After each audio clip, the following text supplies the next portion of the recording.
You made an interesting comment. You said you often ask for things, and the answer was, we don't have enough money. From an early age, you associated money with freedom. Is it fair to say sort of that's what was driving you by the time you got out of the house? It definitely had a big factor. Absolutely. I'm a bit stubborn or willful or foolish, however you want to kind of think about that. But it made being, a teenager very difficult because I never did what people told me to do, right? That can have its own set of challenges. However, it's made being an entrepreneur very easy. It's easy for me to do things that other people aren't willing to do. I actually started learning about taxes. My uncle was a CPA, started learning about taxes from about 12 on and became very interested in real estate. I was doing little things with my stepdad kind of around the house and in the neighborhood. I learned that other people are doing it in a big way. There has to be another way, right? Everyone is kind of in that line waiting to get into the club, but there has to be a side door or a back door or try the second story, window, whatever it is.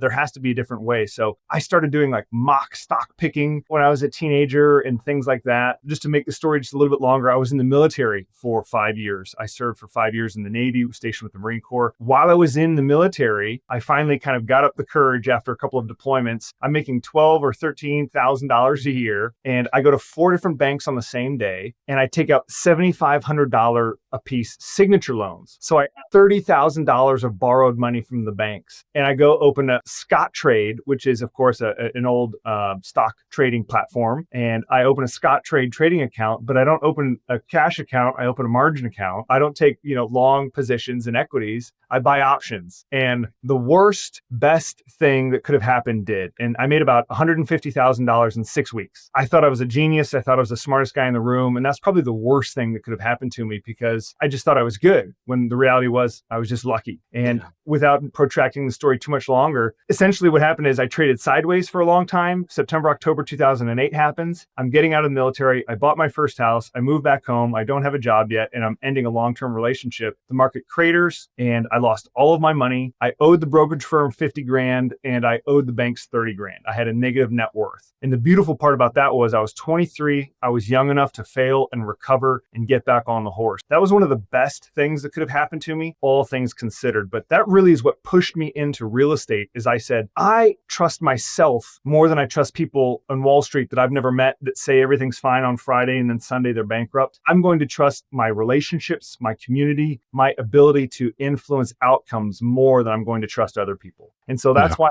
I've been in real estate ever since.